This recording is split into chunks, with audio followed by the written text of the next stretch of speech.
Mobutu andima kokutana na kondima ko soutenir ba égyptien oyo ye a considéré ki bandeko na biso aboya ba Israël à partir de cela ambassade ya Israël na Congo depuis 1973 bakangango omoni soki de l'ozali komona Amérique États-Unis d'Amérique ezali béni ezali parce que ba comprendra valeur ya Bible États-Unis d'Amérique Bible ezali koloba boye nzambe ezali koloba boye o nyonso ko pambola Israël nzambe ko pambola bango ba bimisi rubrique ya machine mais en réalité machine ezalité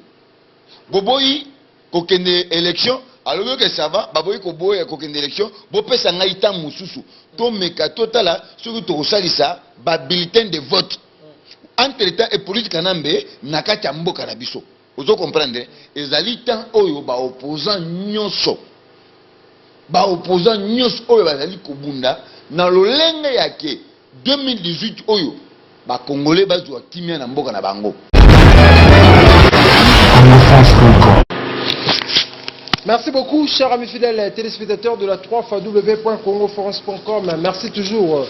parce que vous êtes nombreux en train de nous suivre à travers le monde. C'est déjà votre émission Showtime avec votre humble serviteur Yannick Wenge, Moto Atona Nakibunzambe et Belé, chers amis fidèles téléspectateurs. Vous comprenez vraiment cette émission? C'est une émission de divertissement, une émission qui vous permet à découvrir les Congolais, tout le Congolais pour la bino. Partout dans le monde entier, tout le monde Dirba, tout le monde Capta, tout le monde partout. Pour nous soucier toujours, il y a coupé Sabino information. Merci beaucoup le boss José Didi Dipumba. Merci beaucoup. Dans tout le monde doit brancher la Congo France pour nous information. Il y a un expliqueur. Je suis avec Papa Pitamou Kendi. Il vient de Dirba, toujours. Comprenez, ceux dans un plateau, ceux qui dans le baboué. C'est Papa Pitamou Kendi. Moi, il y a KwaZulu Natal, Congolais, à Makila. Oyo, aïe, apôtre sur le Mamboura. Papa Pita, bonjour et bienvenue à Johannesburg. Bonjour Ndeonanga Yannick na pesi mbote epa bandeko na biso oyo bazali kolanda biso mbote partout bozali nzambe azali malamu apesi biso lisusu pema mokolo lelo epesa mina batu nyonso te kasi kozali batu oyo batondi na bomengo nde tozosola na yo boye bazali na kati ya l'hôpital batu batondi bomengo na minute tozali koloba boye bazali kuluka neni bakozwa pema oyo nzambe akabeli biso yango nazomisi lisusu matondi nyonso epa ya ye apesi biso lisusu mokolo lelo tokuta na yo to solola makambo oyo etali makambo ya bana Congo makambo etali Congo makambo etali ba biso ba congolais yango toye to meka to solola telema na ye pona yo zarandi na mituna to yoka mituna nini kotana okutuna biso biso pe to meka ko solola to yeba ni to oyebisa bandeko congolais oyo bazali kolanda biso sikoyo na ba oyo ba continuera kolinga ko benga biso na ko encourager biso na mwa bonye muke tozali nango tozali ko partager na bango. Merci beaucoup Papa Pita na mikolo uti koleka ba refula ki biso ba congolais na Angola ba refoulé ba congolais ebele na Angola et après Israël et uti ko lancer balobi ti na janvier ba congolais ba bima ba kubengana ba congolais na Israël. Invité pourquoi biso ba congolais lelo bazo bengana biso boye na ba pays mususu ezani. Merci Ndeonanga Yannick, merci pour na mutuna na yo ya bandeko oyo ba utu ko bengana mingi na Angola ba mususu tomoni bana basi ba beti bango ba fimbu tomoni Israël a telemi a lobi ke ba congolais ba pesi bango délai jusque janvier ba meka ko zonga na mboka na bango sincèrement ezali problème sérieux nanu biso ba congolais toza nango vers Israël. Oebi na 1974-73 soki na sali RRT mais président Mobutu Seko Seko oyo asalaka déclaration na ye ezali bien kokopona soit ozala na muninga ou bien ozala na ndeko. Mobutu andima kokutana na kondima ko soutenir ba égyptien oyo ye a considéré ki bandeko na biso aboya ba Israël à partir de cela ambassade ya Israël na Congo depuis 1973 bakangango omoni soki de l'ozali komona Amérique États-Unis d'Amérique ezali béni ezali parce que ba comprendra valeur ya Bible États-Unis d'Amérique Bible ezali koloba boye nzambe ezali koloba boye oyo nyonso akopambola Israël nzambe akopambola bango oyo akoyina Israël nzambe akoyina bango ozo comprendre na budget ya États-Unis d'Amérique chaque année na budget na bango bazala na 1/10 oyo bapesaka ba mboka oyo ebengami mboka ya Israël chaque année bazala na 1/10 na bango siko so tozongi na mboka na biso ozo comprendre toza ba chrétien biso na Israël toza na mbutu même politique na mbepta yaki atikala ko bongisa relation oyo Mobutu abebisaka na ba Israélite te ko kende ko senga bango parce que eza réalité eza logique soki ozali ko mibenga mwana nzambe otangaka pe Bible oyo ko comprendre la Bible et komami yake o nyonso akopambola Israël nzambe akopambola ye ba mosusu e ozala malédiction o tozana nango na kati ya mboka na biso lelo parce que tozwa Israël topesi ye sima ezali makambo moko ezali spirituel ozo comprendre parce que nazali koloba boye bitumba ya Congo ezali bitumba ya nzoto te ezali bitumba moko ya mulili ezali bitumba ya mulimo ezali siko na plan spirituel tant au comprendre nini ezali koleka parce que lelo bato ba o libérer mboka na biso ezali ba politicien te bato ba o libérer mboka na biso ezali basali ya nzambe siko ozui Bible mobimba toza na 5 ministères toza ba docteur toza na ba pasteur toza na ba prophète toza na ba apôtre toza na ba évangéliste mutu na mutu aza na mission na ye sur ba ministère nyonso oyo na mboka na biso bango tu bazali est-ce que bazali inspiré na nzambe est-ce que nzambe azali kosona bango parce que tant ozali na prophète azali mutu oyo azali komemela bino sango ya malamu be sango mabe oyo nzambe azali kolakisa ye na mikoloko ya liboso ekosalema ozo comprendre ya sikoyo so tozongi na mboka na biso tozali na 5 ministères nyonso oyo na kati ya mboka na biso o comprendre que na bango tu nyonso wana ba mosusu okuta ke ba révélation ya solo pona mboka na biso ezaka te bakosa biso ke kaka ke nzambe nde aponique et politique nambe o nzambe alobaka déjà o nani Simon Kimbango aloba boye et à partir de cela nde ozo comprendre que bitumba ya Congo ezali bitumba spirituel c'est pour cela omoni Israël azali ko bundisa Congo parce que ezali biblique. Merci beaucoup. Donc, wana ezali biblique bocho landa nengi papa Peter Mukendi alobi. Tomaki Shadari atamboli makasi akendaki to bana na bato ya Kimangiste pour papa pasteur ya Kimangiste wana so na nkamba bachele ba maboko et après aye kosuka na Antoine Kizenga yepe achele maboko palo echele maboko nabite yoko komona onde za ke ba PC déjà pouvoir parce que balobaka non prophète Kimba on dit que non 4e président aux asso Kabila so ine Chadara qui kuna c'est que ils appellent prophétie tous amis non ezalukuta ndio nanga Yannick ezalukuta eza prophétie et prophétie moko te tikala ko pesa mashadari akoma président de la République na shadari ninge zali wana yebi akoma président de la République te ba shadari ba bimisiye et pas politique nambe sur pression oyo azaki nango nangola sur pression oyo azali nango na communauté internationale sur pression oyo azali nango na mboka na biso ozo comprendre ce n'est pas que Shadari azali aponami et pas ya parti politique na bango chez Shadari aponami te et pas ya soit déjà FCC aponami te et pas ya bandeko tout nyos oyo bazali ko travailler pembeni ya politique nambe yango azali komona mbutu et côté na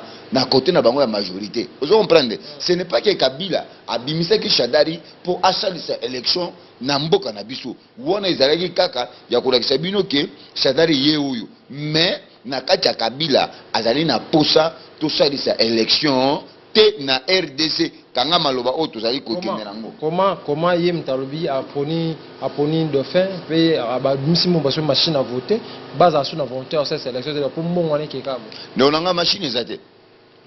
machine ezate yango lelo na yaki ko yebisa bande onanga ba congolais o bazali kolandanga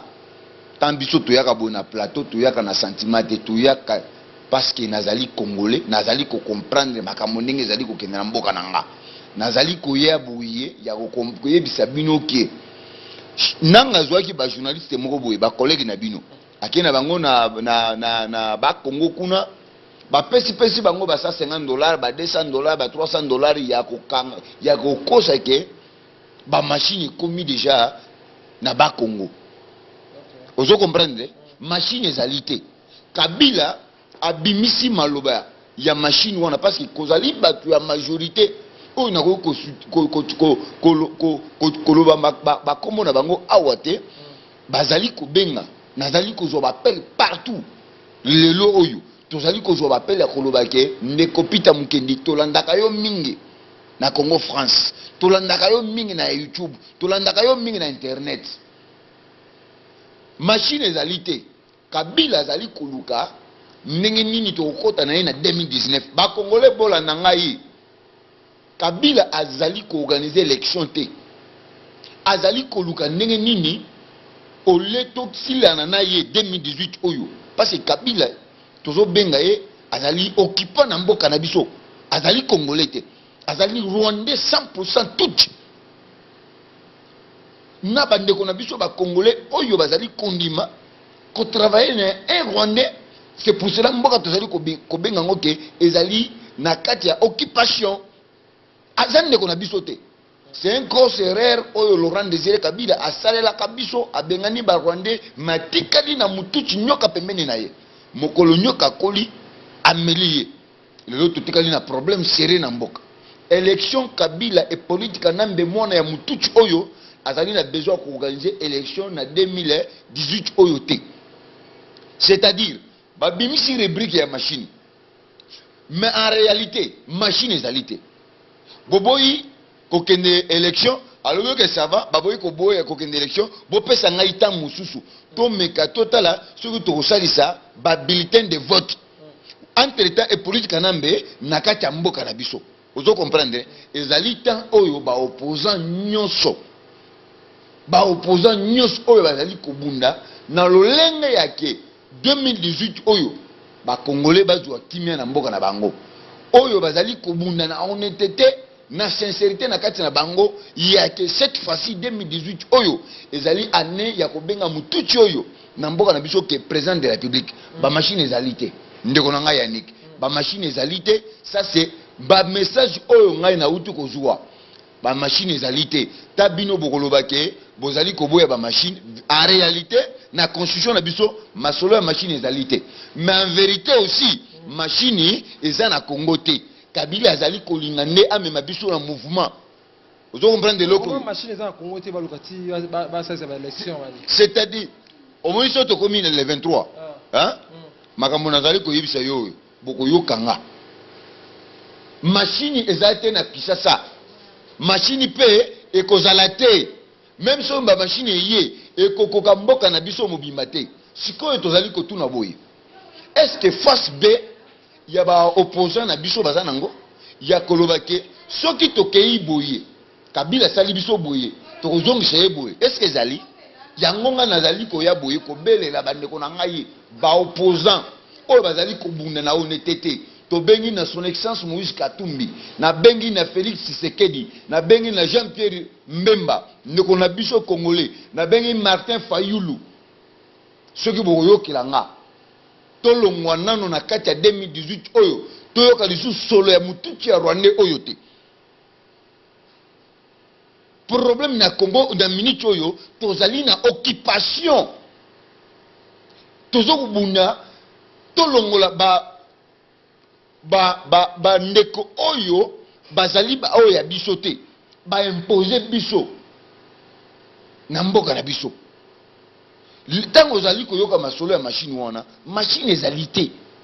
bonso babimisa ki wa ndambo ba bimisa wana eza ba échantillon kaka même ata ba machine wana po nyonso wana ekoma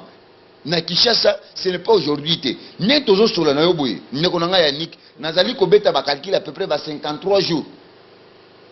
dans quelques jours akwa sanza oyo ya 10e mois ici tokotika na 30 jours full soki babeti makambo ya machine wana bazoyebisa eza na 45 jours po ebima na mai ekoma na mboka na biso tolongoli 45 jours tokotika na combien de jours ba classer yango na mboka batambusa yango batangisa pe batu oyo bayebi ko batangisa batu ndenge nini ya kosalisa ba machine wana o comprendre que tato okoma na 2000 na tokoma na décembre le 23 nani nanga akoluka kaka rubrique mosusu na en réalité ne tozali kosola na yo boye kaka nzambe azali likolo nazali kobelela machine ezate ezalaki kaka stratégie oyo bamemaki ke ba opposant baboya machine ta bakoboya machine mikolo zokende après tokolinga tobengi bango yaka tosolola kasi po tobongisa ndenge nini tokoki koya tosalisa élection ya malamu na ba bulletin de vote. Vous comprendre? Na ba bulletin de vote wana nanga il est capable de yebisa bino ke bo pesa ngata na inane. Biso tokozaka na Kabila mutuchi rwandais kana bokonzi. Parce que Kabila zande kona biso te. Kabila il est rwandais tout 100%. Oye yebi mayele oyo ezali sima Kabila. Pona Donald Trump oyo américain azali ko bundisa ye na honnêteté. Alingaki akanga ye kotsa ye na CPI direct à partir des États-Unis d'Amérique. Ba négociation nde balobaki ke soki ezali transition oyo bakosala esalema et polite azali mais primature défense finance na justice bapesa ngo ba opposant oyo ngai nazali nango sûreté oyo pe et politique anambe akondima te soki bapesi azwi ministère wana apesi yango na ba opposant automatiquement azali sous président de la République te yango ngai lelo nayaki kosenga bandeko na biso bandeko bakongole nde bazo souffrir bakongole bazanga maloba nde bazali ko souffrir bazali ko kufa tala na Beni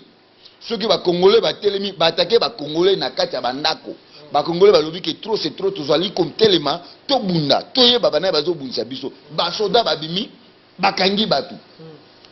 ta bazali ko kende ba récupérer ba yeba dine zali koleka bakuti ke ba Ugandais na ba Rwandais tout bazali na balati tenue militaire ba Congolais na mboka na biso ya niki ne tozali ko solo na yo boy sikoyo makambo oyo ekosila ka en tant que Joseph Kabila et politique nambe mwana ya Marceline oyo azali na mboka na biso azali wana ba Congolais ba continuer ka kokufa ezali sikoyo ta oyo nazali ko belela na ba opposant basangana na honnêteté basangana na lolenge ya kolobake bazali kosala politique oyo balongola mutuchi ya Rwandais na mboka na biso bana mboka bazwa kimia na mboka na bango. Merci beaucoup. Un mot pour la autre réveil, pour la machine à voter. Un mot pour la bas musicien, la biso bas congolais, bas musicien, tout chaque chrétien, tout bas musicien, il y a mon kilito en Zambie, na bas pasteur ou bas la biso. Oh bas la population, la Congo, na habité l'île bas rose à Nini. Pour autre réveil déjà maramouya machine à voter que ça maramou lokuta maloba rose à Nini. Merci beaucoup. Merci Yannick. Merci Yannick. Nazana passe na kati nanga. Parce que tant na lalaka na muna kamuni na Congo na moni bomengo ezali na kati ya mboka na biso omuni mwana mwasi moko boy congolais ba beta efimbo na ngola akimi mboka na ye parce que mboka na ye ezangi démocratie mboka na ye ezangi droit de l'homme mboka na ye akimi pasi mais na mboka mopaya elle est capable oya kokiko kozwa quelque chose asunga bandeko na ye nazali komona ba congolais mibali na ngola ndenge bazali kobeta bango bakimi mboka na bango parce que bazali incapable ya ko milongola na condition oyo bazali nango mais ba préférer bakende libanda ndenge nini ba ko mikuta na condition ya malamu nazali kobele na basale ya Nzambe soki ozali komibenga ozali serviteur de Dieu est-ce que ozali inspiré par le Dieu ou bien ozali komikotisa na yo kaka ndenge wana que je suis serviteur mais na kati na yo aussi okotisi misala mabe na basala ya Nzambe en général nazali kobelela bino est-ce que Nzambe azali na biso ou bien Nzambe azali na biso te mais moi je crois jusqu'aujourd'hui que Nzambe azali na biso parce que ceux qui Nzambe alingaki biso te lelo nde tozala na yo boye Congo bakata ngo parce que vision na musala o batinga et politique na mena mboka na biso c'était diviser Congo. Mais tellement nous les Congolais jusqu'aujourd'hui, tozali na katia ya kolingana mbele mboka wana bakatango atala kate parti. Mais yango nazali kosenga basala Nzambe, nazali kobelela ba musiciens en général. Bozali na masse o lelo obandika koyembo salika nzembo moko. Eleki kutu kokende omi postele okoma député lobby. Mais nzembo na yo soko yembi yango na lolenge koloba ke le peuple congolais botelema mboka na bino ezali kokende. Et kosombama koleka kutu salaire ba somba ba kofuta yo na kati ya parlement pendant une année, pendant 2 ans. Malo o ngai nazali kobelela ba mission na biso boza na bolingo ya Congo. To sali trop biso ba congolais po bino ba mission bokoma biso o bozali. Mais tozali kose na bino pe service munene bosunga le peuple congolais oyo bazali le peuple souverain. Ce qui vous salite malheur à Congo et kozali kolo ya basali nzambe. Malheur à Congo et kozali kolo ya ba musicien oyo le peuple congolais va soutenir kobanda carrière na bango babanda jusqu'aujourd'hui. Merci beaucoup Papa Peter. Félix Tshisekedi alobaki machine ou pas ba okende élection tout le monde ba combattant belé ba siliki ba te belé ba fingi Félix Kolabo Bokecho ya Mwaleki abimisi ba preuve oyo Félix Tshisekedi a suivi mbongo ya Kabila ba za Kolabo réaction na yo etake combattant congolais izani. Merci beaucoup Ndeonanga Yannick. Ngai nalinga kofinga batute. Na classe oyo nga papa na mama nga atangisa ngai kozala premièrement na respect na mikolo. Respecter même ata mwana oyo azali mwana epa na yo po mwana a respecter yo yo mokolo nano mi respecter. Donc nalingaka mingi ta na yaka boye nga na yaka nano premièrement na memaka adversaire nanga na Congo c'est politique na me oyo azali congolais te. Ndeko nanga congolais oyo azali adversaire nanga. Wana ezali opinion ya Félix Tshisekedi. Kasi Félix Tshisekedi ce qui a lobby que to kende na élection avec machine ou bien sans machine. Ameka ko expliquer le peuple congolais. Parce que ce qui a créé une machine, bato ba voter za ba congolais. Et ça Félix Tshisekedi a voter ba congolais te. Mais ce qui a na raison moko valable, si ya koloba ke nazali ko kena machine mais sans machine, il faut expliquer l'opinion ya que pourquoi na nimi na kena na machine. Ce qui a expliqué ba congolais a monique to monique maloba na ye ezali ko convaincre biso to ko soutenir na maloba na ye. Mais ce qui ezali ko kende na ngona mutu makasi ne ekozala mabe liboso le peuple congolais parce que bato ba ko chef président na bokonzi c'est les arabes congolais. Parce que congolais ne mokolo mboka, congolais ne a choisir le président de la République. Mokonzi ya mboka azaka na mandat mais congolais azaka na mandat te. Yango biso tozali ko belela Félix Tshisekedi. Ce qui azali na raison moko valable oyo amoni ke kokena machine ou bien ça kokena machine dia kokena élection ameka ko expliquer le peuple congolais monde entier oyo bazali ko balandi tolandi yango déclaration na ye pourquoi ndimi ce qui azali pe na face B ya kolobaka so to ke na machine et pesi mbutu face B na biso zali boy wana to ko betela maboko mais ce qui azali ko salango parce que azali Tshisekedi Félix wana a déstabiliser carrière politique na ye wana akobebisa mémoire ya batu ebele oyo bazali kimbango ko soutenir parti politique na bango mais nga nazali ko senga ye soki azana raison moko ya malamu pourquoi nimi pourquoi sali déclaration na ameka expliquer le peuple congolais et kozala bien. OK, merci beaucoup Papa Peter.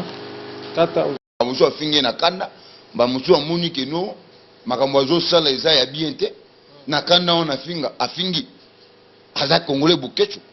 aza na droit ya kotelema soki amoni ke likambo eza mabe mais soki Félix a expliqué biso pourquoi andimi ekozala malamu ole kotikala makambo nyonso na kati ya motema na yo soki ayoki moi vérité quelque part ça va a expliqué le peuple congolais oyo bazali bangonne bako voter hier bangonne bako boya ko voter hier a expliqué bango mais ce qui a expliqué bisoté et ma finga ko continuer ba continuer ko finga koza batu mosusu bako karaté côté ma liboso caméra ta mulai sans ko bimisa liloba mabe. Merci beaucoup Papa Peter Junior sur vers la fin de cette émission. Message aux amis congolais, combattants partout dans le monde entier. Message aux amis Papa Peter. Message nanga ezali kaka bandeko nangai combattants résistants congolais en général. O bazali ko bunda spirituellement, o bazali ko bunda physiquement, o bazali ko bunda na façon nyos ba opposant nazali kobelela tolinga Congo tozonga tosangana tolakisa valeur na biso liboso ya communauté internationale tolakisa valeur na biso liboso ya communauté africaine tolakisa bolingo na biso vers biso moko ezali temps oyo ya kofingana te ezali temps ya kotrahir le peuple congolais te tokomi nazo compter 50 quelques jours po tokota na destiné ya bapeuple congolais tolongola mututi na kati ya mboka na biso na minute oyo ezali kosenga basali ya nzambe oyo bazali kosambela na honnêteté nzambe alakisa bango mpo na lobi mpo na Congo nazali pe kosenga bana nzambe ezali ka bana basali ya nzambe te nzambe azali nzambe ko inspirer mutu mosusu oyo kanela kiteke nzambe ko visiter a inspirer ye abimi boye na bolomba malamu mpo na vision ya RDC mpo na malamu nazali kobelela ba opposant na biso son excellence Moïse Katumbi bozali wapi nazali kobelela Jean-Pierre Mbemba bozali wapi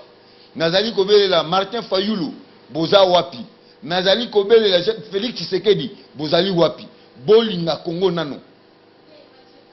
bosala politique pour na intérêt personnel na binote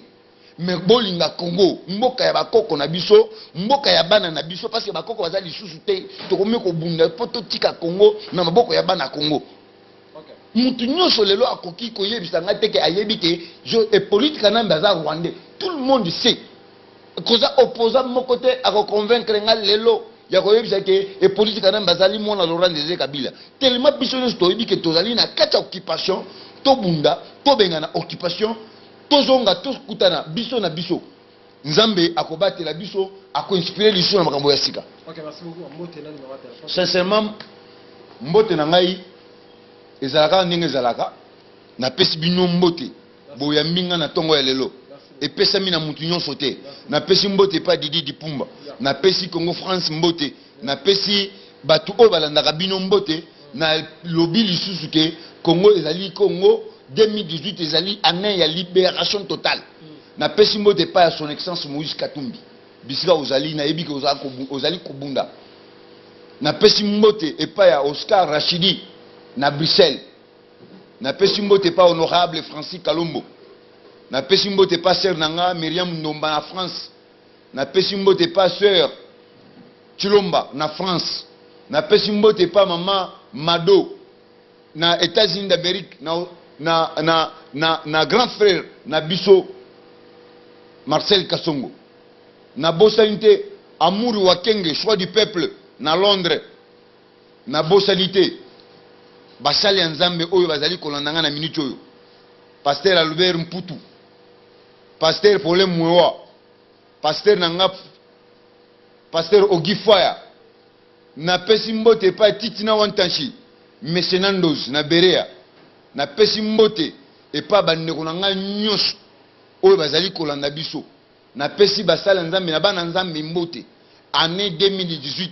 ezali na maboko na biso na kati ya nzambe tosambela ke nzambe alongola biso Rwanda mutuchi na mboka ya Congo na zongisi lisusu mbote na nga epa ya bandeko nyonso oyo bazali ko soutenir biso physiquement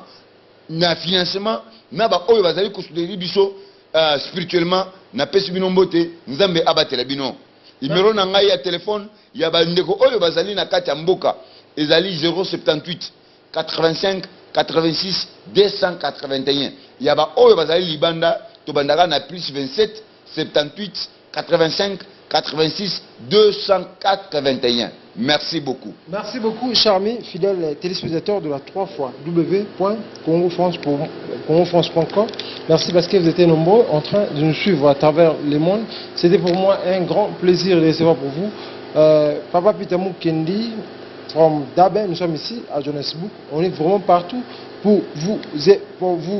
informer, chers amis fidèles téléspectateurs. Merci beaucoup le boss José Didi Dipumba. Merci beaucoup à tout le monde qui a suivi cette émission. D'ici là, apportez-vous bien dans cette site congofrance.com avec l'espoir de vous retrouver au prochain numéro. Ciao.